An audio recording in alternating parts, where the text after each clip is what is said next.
American mathematician Edward Lorenz once said that the flap of a butterfly's wings in China could set off a tornado in the Western world months later. Since the world became a global village, and since the explosive development of the Chinese economy, the global growth in credit and in the role of hot money in the financial system, every Chinese vibration has caused a lot of turbulence. Or are they more than just vibrations? Oceans of liquidity, artificial liquidity, I see storms coming. Could a weakening Chinese economy, coupled with the uncertainty about what China really thinks and wants, herald a global catastrophe? Could we be witnessing the last convulsions of the old familiar world and the birth of a new order, the product of China? Bijna elke patatzaak in Nederland wordt overgenomen door een Chinees.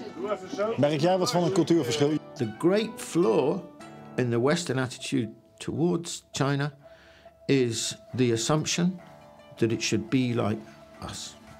中国希望别人羡慕中国，希望别人尊重中国。哎呀，你看中国真好，你看中国人家怎么怎么。This is Backlight. Welcome to your future, made in China.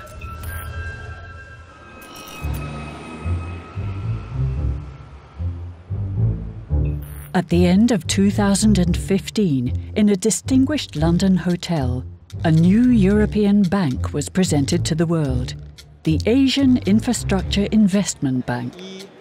This bank was initially established to finance infrastructure projects in Southeast Asia, but in no time it was regarded as an alternative to the established order of the International Monetary Fund and the World Bank.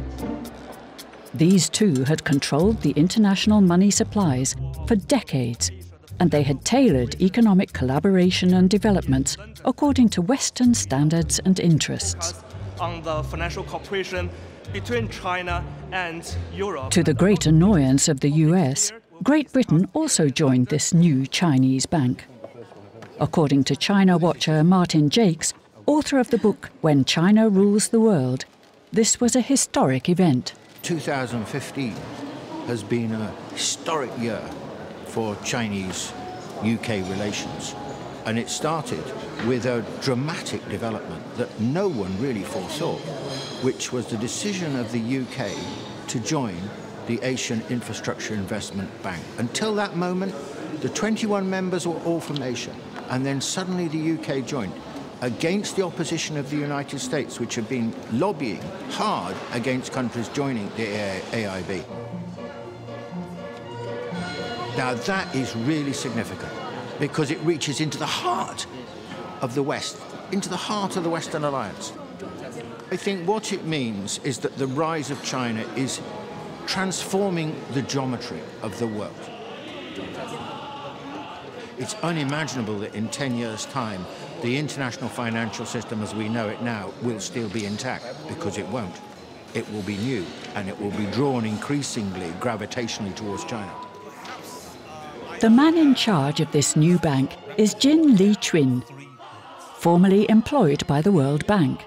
He is very outspoken about a new standard for leadership in the international financial system. Over the last 3 decades, we managed to lift 600 million people out of poverty. We do not intend to have China's development experience fully replicated in other developing countries, but we believe this is inspiration. That's why we want to have this bank. I think that it's an introduction also of the way in which the Chinese see the transformation of their own society, because their understanding is this, quite simply, that really China was transformed by its economic growth. And crucial to this economic growth was infrastructure, huge investment in infrastructure. And their conception is that this is vital to the transformation of the developing world. I think they have a feel, they have a sense, a priority concerning the developing world, which is quite different from the way the West, the developed world, looks at it. However, we believe to have a new development approach to helping developing countries tackle poverty reduction, environmental protection, improving the livelihood of these people is key. And we would like to have a new development approach. That is why the Chinese leader wants to have this bank. That is why we want to have this bank to be managed by the highest possible international standard. But let me qualify this statement. When we say international best practice, I'm sorry, Martin, this is not the Western standard. The international best practice is not the Western standard. It's a standard Western countries, Asian countries, Latinos, we all work together to create. The international standard incorporates the best of experience, development experience over the last half century. And I'm proud to say China's development is a part of this experience. Maybe I should stop here so that you could have questions for me. Martin Jacques lived in Hong Kong for many years. For a long time, he wondered at a number of Western assumptions about Chinese developments, which, according to him, are way off the mark. The time has come for a new interpretation of the future. This is a different way of thinking, too, you see. They know it's not their system. China doesn't bear the same relationship to the international system as the United States. The United States was the architect, the founder, the patron, the landlord. Really, China's like the tenant. So the Chinese are not under any illusions about all this. You know, that this is a world calibrated by and made in the first instance for the United States and also for Europe, especially historically Western Europe. So, so I think what their approach is and will be is step by step. If they identify a problem and a need, they will step forward and make a suggestion. They didn't used to step forward because for a long time they just kept quiet because they didn't want to upset the boat. They knew, you know, they didn't want to antagonize unnecessarily, and they were too preoccupied with dragging themselves up by their bootstraps, you know, out of poverty. So that was the Chinese preoccupation. Now they're in a different situation. They can start thinking, well, you know, about the world. You know, that's part of what the Chinese dream is about. What place are we going to occupy in the world? The Chinese president launched a new international bank on Saturday in Beijing that's being seen as a rival to the US-led World Bank. US opposition has failed to deter its allies from signing up to the Asian Infrastructure Investment Bank, including Australia, Britain, Germany and South Korea. The Chinese-inspired or Chinese-led or Chinese-shaped globalization is a new era that is unfolding before it. The Asian Investment Bank is part of a huge Chinese initiative called One Belt, One Road. China is initiating and financing big infrastructural projects aimed at connecting a growing number of countries, with China at the core when the new Silk Road will be a fact. This new network started with countries in Eastern Asia, but soon expanded to include Pakistan, Iran, Russia, Turkey, and a number of European outposts. The Greek port of Piraeus is one of them.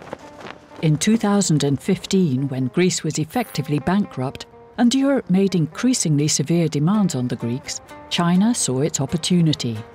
COSCO, a Chinese state company, took over large parts of the Greek port. This is where the contours of the new Chinese world order become visible. 还是一个沟通的不计时。当我们逐步理解到他们的时候，我们就要向他们进行宣传。应该说，我们是从叫做不远万里之外的中国来到希腊，我们怀着有一颗想支持希腊建设、想促进希腊经济发展的一种愿望。现在对面就是这个比较清闲一点的。我们跟1号码头相比，我们有我们的优势。我刚才所讲的1号码头，他们仍然是制度上的问题。现在的希腊，在某个方面就像中国改革开放前一样，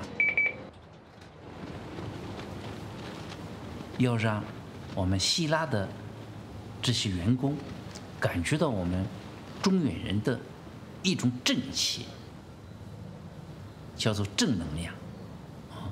所以我们的一言一行，我们体现了我们中国人的风范。Very good. Keep safety. Okay. Finish. There is a presumption that we are the model for everyone else, that everyone else should be like us.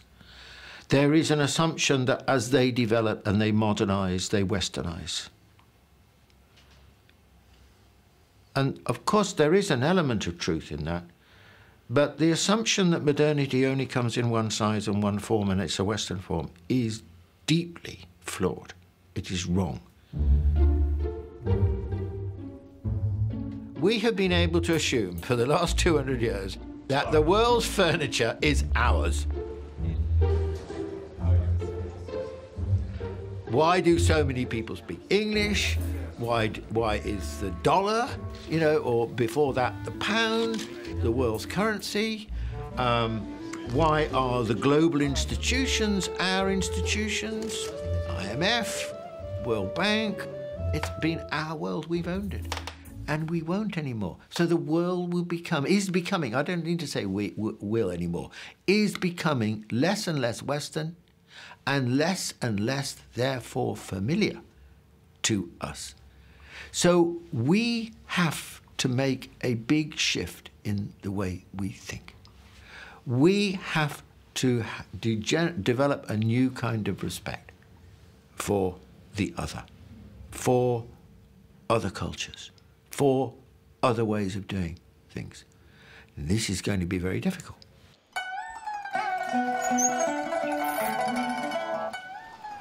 In the New World Order, it will be important for us to understand China. How does China think? How does the country determine its goals? What is their vision of the future based on? We visit Yang Shuitong, a political strategist at Tsinghua University in Beijing. He studies the ways in which traditional Chinese schools of thought can contribute to the foundations of a new order in which China will be the leader. So this is my book. I argue that China will become the superpower by 这个西方人呢，他们有这么一个认为，他们是经济决定论。某种程度上来讲呢，他们和马克思对问题的认识是一致的。他们是一种什么思想呢？说人啊是一个经济的动物，当人们的生活水平改善了以后呢，他们的这个思想观念呢就会发生变化。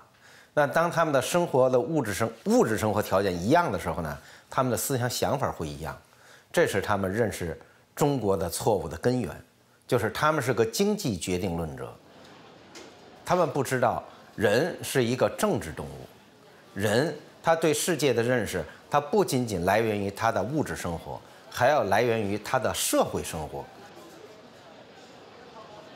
中国现在需要的是什么呢？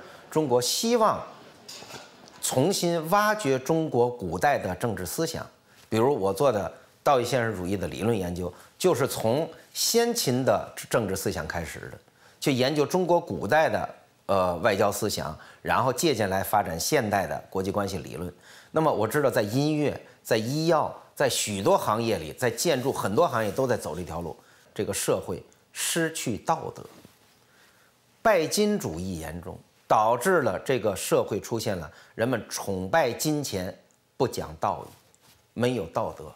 所以从这意义上来讲，我觉得我们确实从中国来讲，中国需要在一定程度上重新借鉴我们中国古代的政治思想来治理这个国家。然后我们从2004年开始，我们就开始重新读中国古代先秦的著作。这本属于男子，碟子大，距5寸，25分寸，就这样。没有，从这儿开始念，从这儿。他是强调，在这一段里面就说要这个，治理国家一定要这个学这个，而且对这个统治者来说要学这个。哦，对于个人来讲，对于个人他没这个要求。那他人你看这个不学都是对不知道君子来说。那人不学不知道。我觉得这个都是对君子的要求，而且这一点我觉得也是这个古今不同的，就是所谓上智与下愚不移，就是有一部分人永远是下愚，但是对于这些人，这个要管理他们，这个没有说这些下愚这个也要学的。之前的那种呢，就是都希望中国强大，强大到什么程度呢？就是用我们自己话，强大到我们的汉唐盛世。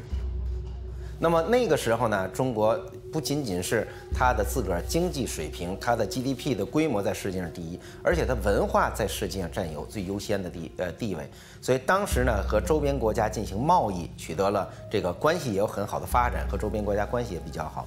我的想法就是说，中国希望的中国梦，就是说要恢复中国当年曾经拥有的那种国际社会受人尊重的地位。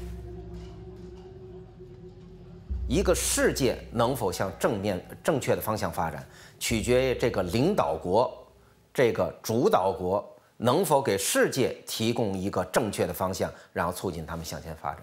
所以这样呢，就是说，如果把它说到我们生活里边更简单一句话，叫做“兵熊熊一个，将熊熊一窝”。也就是说，中国需要一个正确的、有能力的领导。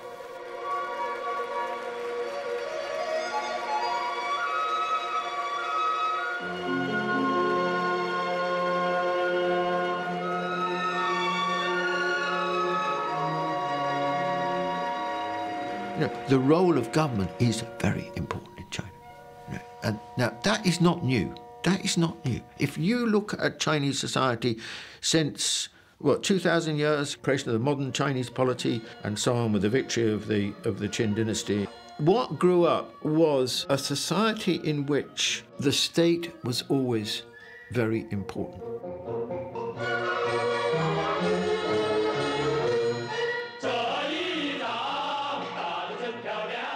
And its role was seen very different to Western society. The state was viewed in familial terms. Confucius' idea was that the emperor should model himself on the role of the father in the family, a benevolent father. If he was a bad father, he'd be a bad emperor. And so the Chinese view the state as, the ordinary people view the state as, quite paternalistic, but also in a sort of familial way. Whereas we don't in the West, we think of the state as, the government as being alien, as out there and basically, almost in transactional market terms. It either delivers or it doesn't deliver.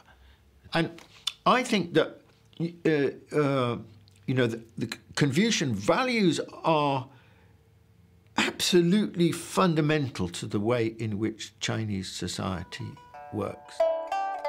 Think of 2,000 years ago. This is a very, very long tradition. So, modelling themselves on the father or the great leader's football ambitions, there are thousands of Chinese entrepreneurs ready to realise them. One of these is Wang Huai, an investor and the owner of a sports marketing company serving 300 million soccer fans.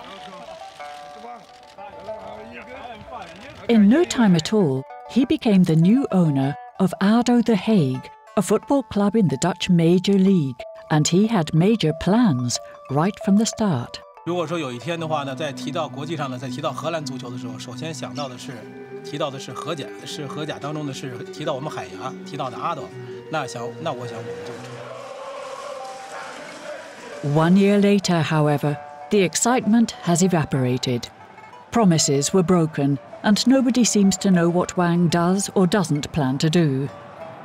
其实我觉得在海牙来讲的话呢，因为海牙俱乐部ADO已经是110多年的历史了，它已经发展得很健康，或者已经是很模式化了，就是它固定的这个思路了。那要是说呢，要想让它有新的突破的话，有更大的提高的话，我觉得一定要是改变一个模式，就是这个思想的模式要改变。那也就是说要给它带来变化。所谓的变化，那么我们面对的是哪儿呢？除了它本身成绩的提高，那么它这个价值的提升，还有它这个知名度的提升等等的，那我觉得应该是面向的中国市场。The former owner of ADO, Mark van der Kallen, sold the club to Wang. Martin Fontaine was the club's director at the time of the deal. Now they both observe huge cultural differences which are not as easy to bridge as they expected. Het was heel duidelijk toen ik in januari vorig jaar was bij het bedrijf United Twente. Dan zit je daar te wachten. Nou, dat ben ik gewend in Siena, zit je altijd te wachten. En dan zitten de mensen daar te wachten tot de baas binnenkomt. En de baas gaat zitten in het midden. En er zitten 4 mensen links en 4 mensen rechts. En die zijn alleen maar alles aan het schrijven. En hij is de enige die het woord doet. En dat is heel anders. Wij zijn natuurlijk toch gewend gedelegeerde verantwoordelijkheid. Ja, uiteindelijk is het in de directie en de raad van commissarissen die daar succesvol mee om moet gaan. Hè. Dus of ik daar nou zit of meneer Wang, dat maakt aan zich eigenlijk niks uit, hè, voor het beleid van de club. Alleen, ja, meneer Wang heeft natuurlijk wel allemaal verwachtingen gewekt. Door te zeggen, ja, we gaan Europees spelen, ik ga investeren. Nou, dat heeft hij natuurlijk wel op zich afgeroepen. En daar gaat nu een beetje discussie over. We wilden ook opeens dat er weer natuurgas kwam. Dat moest maar binnen een half jaar komen. Of er moesten 20 trainers van de jeugdopleiding moesten binnen 2 maanden naar China. Ja, dat werkt zo niet. En, dat zijn natuurlijk de lessen. Net zoals je hebt een begroting voor de KNVB. Daar moet je aan voldoen, en anders raak je licentie kwijt. Het is niet zo, ja, ik ben eigenaar, dus ik doe wat ik wil. En dat zijn toch hele belangrijke lessen die hij moet hebben geleerd. 其实呢，你比如说这个比较典型的一个这个例子哈，就是说双方的交往的时候呢，就是按照中国人习惯吧，比如我们在讨论一些事情的时候哈，可能呢大家会这个讨论的时候是一种情况，比如说呢，哎，有些事情行，这事情可以做，好，咱们去做，但是呢，真正要做的时候呢，还离这个真正要做还是有一个过程的，但是在荷兰好像不是。就是你说做好了，行了，这就得做了，就是这样的。这个差距就我觉得就是非常非常的明显哈。我觉得呢，这就是让我感觉区别就很大了。因为呢，在中国的话呢，不会是这样的，就是所有的事情来讲的话呢，尤其是大的事情来讲的话，大家是一个这个鱼和水的关系，是鱼和水的关系，互相呢是依靠。但是呢，真正的决策的话，因为什么呢？因为毕竟是老板是投资人。Het is een complexe situatie. Als jij door een vreemde geldschieter in een andere cultuur een club gaat runnen. Een voetbalclub. Want wij doen zaken met 456 Chinese bedrijven in Nederland. Kruidvat is in Chinese handen. Meneer Li Ka-shing die zal zich nooit met het kruidvat bemoeien. Ik bedoel, daar zit Nederlands management. En zo hoort het ook. Je moet je aanpassen aan de cultuur. Mag ik toen nog voorgooien? Ik had zelf ook wel het idee, toen we de transactie aangingen, dat Wang veel internationaler is dan een Chinees. En ik denk ook eigenlijk dat hij dat wel is. Want zijn vrouw, heb ik begrepen, heeft, dacht ik, ze hebben lang in Canada gewoond, gestudeerd. En dus ja, het is ook wel, ze doen zich af en toe ook wel een beetje naïef voor. Ja. Terwijl ze veel beter weten hoe de wereld in elkaar zit misschien dan wij denken. Ja, dat is interessant, want dan is er een andere agenda. Nou ja, Maarten gaf daar net wat over aan. Hè. Kijk, toen we de gesprekken voerden, dachten we in eerste instantie, we hebben met meneer Wang te maken als directeur van United Twente. En in onze cultuur is het daarmee ook eigenlijk klaar. En successieflijk zijn we de maanden daarna, wat Maarten ook aan refereerde, ja, kreeg ik ook wel 100% bevestigd is dat niet. Maar vandaag denk ik ook, hij kan het niet alleen beslissen. Hij heeft gewoon met andere mensen in China te maken. Daar werkt het dan blijkbaar zo dat voordat er weer een volgende stap gezet wordt, hij wel degelijk moet overleggen, wellicht met aandeelhouders, dan toch. Waarbij wij misschien denken, joh, jij bent directeur van het bedrijf, dus jij kan dat vertegenwoordigen. Maar daar werkt het dus anders. 但是更让我心里觉得不舒服的是什么呢？就是说，我怎么汇钱的话，我汇多少钱，我什么时间汇，我自己的事儿啊，不是你的事儿啊，跟你有什么关系啊？对不对？你不光是跟管理层没有关系，那我告诉你我什么时候汇，那你就按照这个去给我做计划就行了。底下人我要跟你说吗？或者其他人我要跟你说没无关的，我跟你说，哎，告诉你我得汇钱啊，我要汇多少钱去？为什么我要告诉你啊？那是我的钱呢。俱乐部又是我们的俱乐部，是我们投资的俱乐部啊。那怎么做的话呢？我干嘛要跟你说呀？所以我觉得这就很奇怪，这就是又是一个文化差异的问题。在中国的话，没有人这个 care 你这些东西的，没有任何东西，就是你去管这个的，你还倒是那什么了。你不能到外面去说你老板不好。bijna elke patatzaak in Nederland wordt overgenomen door een Chinees. Merk jij wat van een cultuurverschil? Je kent nog steeds je patatjeoorlog over. Ik kon niet traceren wat die Chinees nou met aardappelen moest. En dat ken ik nog steeds niet. Het viel wel op in het begin bij de supporters. Er was wel enthousiasme. Ja, maar ja, dat is logisch. Je speelt altijd rond de 14e, 15e plaats. Je speelt eigenlijk voor handhaving elk jaar. En dan komt er iemand binnen en die zegt van... wij gaan binnen 3 jaar gaan we die linkerkant bestormen en dan gaan we Europees voetbal halen. Ja, nou ja, dan als supporters zijn, dan word je daar vrolijk van. We hebben hem heel lang de hand boven het hoofd gehouden. De hele tijd van, nou ja, cultureel verschilletje en dit en dat. Ja, tot zeg maar 18 december, dat de laatste deadline weer verliep. Toen 5 januari, toen was het over. Ja, maar dat wil ik gelijk op inhaken. Dat woordje wat jij zegt, dat woordje cultuurverschil... Daar maak ik me constant kwaad om, weet je. Het woordje cultuurverschil, dat is absoluut het meest misbruikte woord in 2015 geweest. Maar meneer Wang deed dat ook. En aan alle kanten werd er gezegd, ja, maar jongens, China en Nederland is cultuurverschil. What the fuck is cultuurverschil? Je komt hier, je koopt hier een club, je verrampeneert die club. En dan gaat onze algeheel directeur, Jan-Willem Wicht, die het in mijn ogen fantastisch doet. Die moet iets naar buiten brengen, want die man die moet een keer iets naar buiten brengen. En dan zeggen ze, hij heeft hem beledigd. Hij heeft hem beledigd? Wat moet die man dan? Moet die man gaan zwijgen als het graf? En dan zeggen ze, ja, maar het is cultuurverschil, jongens. Dat kennen ze daar niet. Dat is een belediging van een Chinees. Jongens, een belediging is dat als je gewoon je centjes belooft over te maken, dan fucking pay dat geld. Dan is je belooft iets, leg dat dan neer. Dan breng je andere mensen niet in de problemen. En daar wordt iedere keer maar weer het woordje wat jij gebruikt, het woordje cultuurverschil, daar ben ik echt helemaal klaar mee. Ja, zoals we verleden jaar in Nederland naar de Griek gingen, gaan we nu hier in de regio Den Haag naar de Chinees. Ja, dat we bij de Griek waren van, nou, betaal niet, want we hebben al genoeg aan je gegeven. Ja. Precies, zo ging het, hè, als je gyros ging ophalen. Maar zo gaan we nu naar de Chinees. Maar het is wel een lolletje, je betaalt ook wel gewoon. Maar dat is voor die mensen, die eer is daar heel belangrijk. Hoe gaat het met je zus? Ben je met de boffies of ben je met de zus? I mean, I think balance is very important in the way the Chinese think. I suppose there's a greater recognition of the complexity of life as a result, you know, and that therefore, you know, bad things go wrong and so on.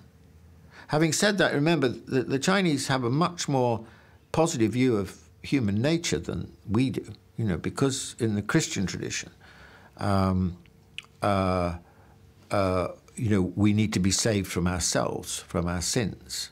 The Chinese don't have that view. The Chinese view is that, you know, if you are brought up in the right kind of way, your parents, you're subject to good parenting and good influences and good education, you can be a good person. So it's a much more positive philosophy than the Christian tradition. 它和基督教的信，就儒家的学说和基督教学说有个不一样的地方。基督教有一个 mission， 它有一个使命，它总是要把别的人不信基督教的人变成信基督教，把和自己生活方式不一样的人变成用自己的生活方式来生活。中国不是正好相反，美国的为什么我们中国认为美国的政策叫霸权主义呢？它是霸道，不是王道，就在于美国是对外输出自己的价值观，就是说，比如说我说去解放利比亚，解放伊拉克。他认为伊拉克的政治制度和意识形态跟我不一样，我把你们解放了，让你们跟我们一样，这是从儒家思想讲，这是很错误的一个的。儒家讲的是叫做来而不拒，不枉教之，就你要跟我学，我教你；你要不跟我学，我绝不会去你那儿来派军队去改造你，这是错误的。霸权主义就是用暴力来改变别人的思想和制度。而中国的传统观念里边讲道义是不能去改变别人，这是区别。美国就是太希望把别的国家变得跟美国一样。In the long run, of course, the international system will be utterly transformed by the rise of China. Utterly transformed. It is inconceivable that this will not happen. The fact is that since the financial crisis, the global economy has been extremely dependent on the performance of the Chinese economy, much more dependent on the Chinese economy than the American economy, much greater contributor to global growth than the American economy has been nearly stagnant. The Chinese economy has carried on growing. And I think that this is sort of in some way recognized now by the reaction, the concern in the West about the health of the Chinese economy. There is definitely concern. After decades of almost hallucinatory growth, the atmosphere changed late in the summer of 2015. Totally unexpectedly, the Chinese central bank announced a devaluation of the Chinese currency, the RMB. Up to that point, it had been fixed to the dollar. Now people lost faith in the sustainability of the global economy, which caused panic on the stock market and the currency markets. Before the financial crisis of 2008, investor Jim Rogers had moved to Singapore to be close to the Chinese Golden Mountains. In his opinion, what would be the consequences of a Chinese crisis? The Chinese currency has been the strongest currency in the world for the past 10 years. Now, China has its own problems, too. In 2008, when the world had a problem, China had huge amounts of money saved up for a rainy day. It started raining, they started spending. But now China, too, has debt. China's built up a fair amount of debt here in the past 8 years, which they never had before for historic reasons. So China's going to be in more difficulty this time around than before. Okay. So what caused this debt of China? Well, partly when the world got into trouble and the Chinese government started spending money, they encouraged all the provinces and companies to spend money as well. And so they went out and started borrowing money. That now there's a market in China for lending, much more than it ever was before, at the banks and outside the banks.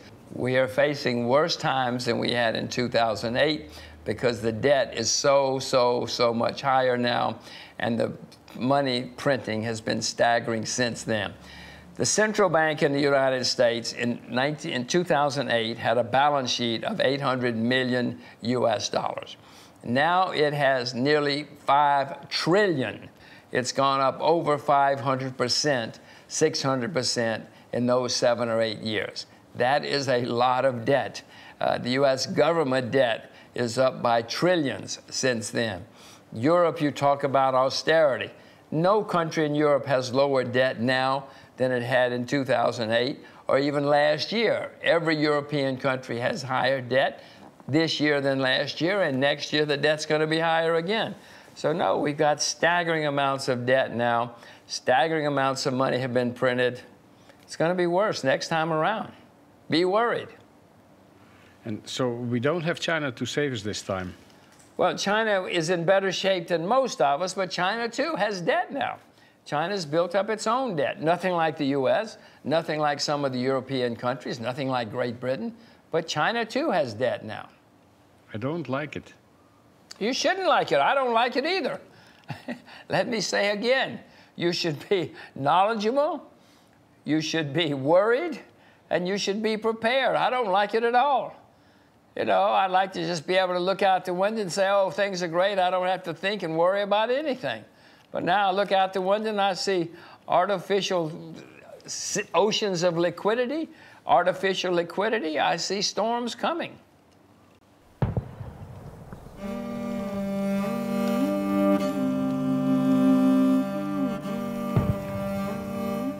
The global storm predicted by Jim Rogers is already wreaking havoc in America.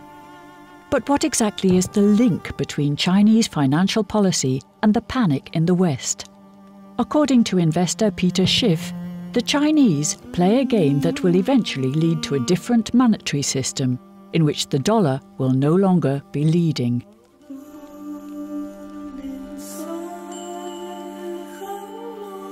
I don't think it was the Chinese devaluation that caused it. In fact, markets were falling before the Chinese did that. It is why they did it. It's because the world is bracing for higher interest rates in the United States and for the strong dollar to continue to strengthen. And that's what put all the pressure on the Chinese currency, because the Chinese RMB has been rising in value along with the dollar relative to all of the currencies of its trading partners. And so the Chinese are now trying to allow their currency to trade more freely with other currencies instead of being rigidly fixed to the dollar.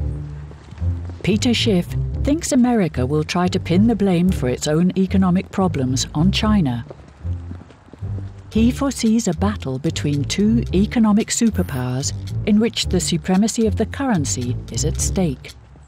Well, I think the Chinese realize the extent to which the United States is in trouble. I mean, they have to. And the question is, how do the Chinese go about preparing for it? I mean, it's always puzzled me that the Chinese would have enabled this to go on for so long. I mean, look how many dollars they've accumulated. I mean, we owe them trillions. And obviously, that can't go on forever. And it's only going on now because people haven't come to that conclusion. They still think America is good for its debts. When they figure out that it's not, it's a game changer. And I think the dollar is ultimately going to collapse. And when that happens, the Chinese RMB is going to take off. I think this is a head fake move with the Chinese currency going down. The real move is going to be upwards. And this is a two-edged sword. Yes, the Chinese are allowing their currency to fall now, but that means they're preparing to allow it to rise once the dollar turns direction. And if the Chinese are no longer there to prop up the dollar, the next time it falls, it's not going to stop. And that's imminent. Yes, and I think the Chinese understand this, and I think the Chinese are preparing for a post-US dollar reserve currency world. I think that's one of the reasons that they've been buying up so much gold. The Chinese are the world's largest producers of gold, but they don't export any of it. They actually import gold. And I think the government has been less than honest about how much gold they actually own, because I don't think they want the markets to realize how large their appetite is. And I do believe that over the last few years, as so many speculators have been selling gold on the anticipation of this strong dollar and rising interest rates, I think the Chinese have been quietly buying. Well, I think that's going to be a positive development. I think the monetary system we have now does not work. I mean, you can't really have a monetary system without money, and that's what we have. We just have a little piece of paper, but there's no intrinsic value there. I mean, gold is money because gold is a commodity. I mean, money needs to be a commodity. It has to have value. It can't just be a piece of paper that governments can create out of thin air because there's no limit to how much they can create. And you have no idea what the supply is going to be in the future. So I think the sooner we can get off the system that we're on now, the better. The international financial system is now in many ways very flawed. We know that, and we know it's unstable, and we know we could hit another financial crisis, and we know it's far too dependent on the dollar as a reserve currency and so on. New institutions will arise according to circumstances, because ultimately it's about what the global economy requires, what it needs, what kind of financial reform is appropriate. The IMF and the World Bank will be increasingly marginal. The AIIB has more capital than the World Bank. Yeah, and they're a startup. Or they're a startup, yeah. So the US and Japan have stayed out so far.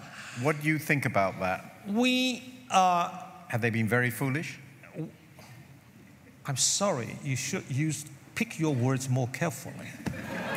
No, that's your job, not mine. No, I never said they are foolish. I understand it might be difficult for some countries, for whatever reason, to make a decision to join. So my idea is very clear. The door keeps open for any country to join as long as they accept the Articles of Agreement, which was worked out by the 57 founding members. However, Martin, I hope you won't think I'm not good enough or not nice enough. It's unfair for me to invite you to my party tonight again and again, and you reject again and again. That's not fair. 中国提出要改革 IMF 这个机构，中国要求增加在国际货币基金中间的这个投票权，中国要求人民币加入 SDR 这个特别提款权，结果呢遭到了美国的抵制，所以他不让中国进行这些金融改革，中国没有办法，只好设立一些个金融机构，是金砖银行、亚投行 AIIB， 然后什么这个上合组织银行，然后和中国和东欧的这个合作基金，是因为中国想加入的那个国际体系的机构里边进行改革的时候，被美国阻止了，中国没办法，只好重新再建立。简单的讲 ，AIB 的名称是什么呀？叫亚洲基础设施投资银行。一开始这个建议就没有超越这个地区，就是说在东亚地区搞基础设施。它怎么变成一个全球性机构呢？是因为英国、德国、法国、澳大利亚、加拿大，是因为他们的加入，它变成了一个全球性的。这不是中国要让它变成这样，是这些国家把它变成全球性的。然后又说是中国要搞全球的。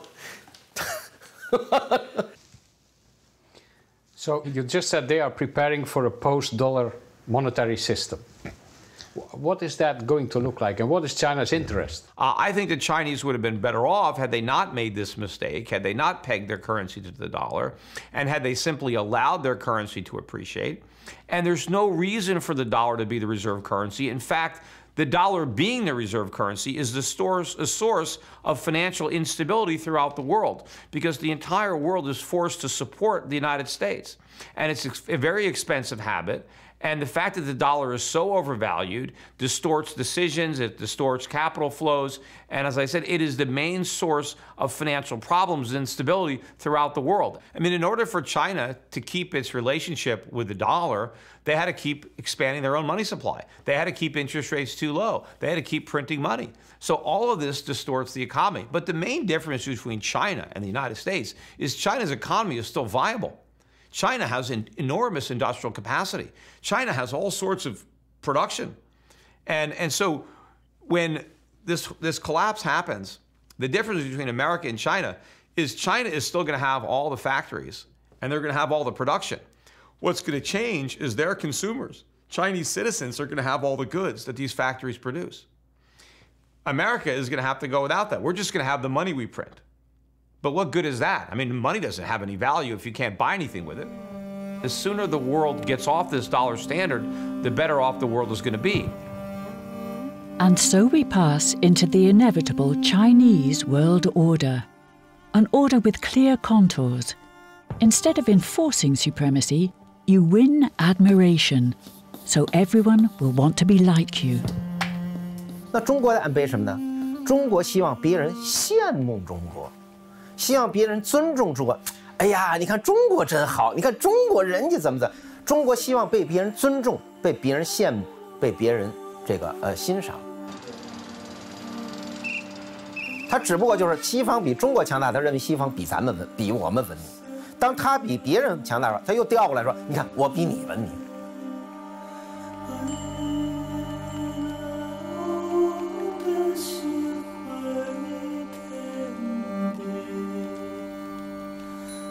就是应该所有的人都应该向什么成功者学习，学习成功者优秀的地方，然后改进自己，使自己成为一个成功者。欧洲现在面临的问题就在这儿，如果欧洲继续认为自己是世界上最优秀的，而不看到自己欧洲现在开始走向衰落，那么欧洲只会衰落速度更快，而不会逆转。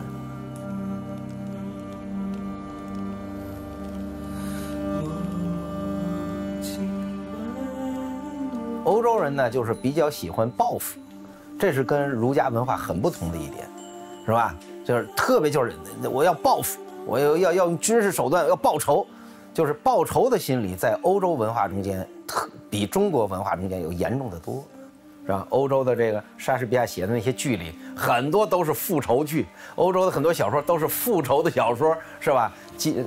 什么基督山伯爵的那些小说，就是复仇是人一种天生的一种心理，而中国传统文化是说，这种复仇的心理应该得到压制。所以，就如果你说中国对欧洲有什么借鉴，就中国就说是欧洲不要有太强烈的报仇心理。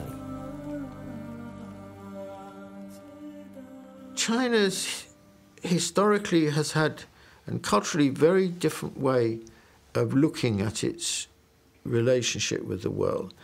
I think what we'll see is a world in which China exercises far more economic power than the United States ever has, even at its peak. But it won't be a political. It won't interfere in the governance of other countries in the way in which the Western tradition has. And that era that we've lived through has been, in my view, an extremely authoritarian and undemocratic world system.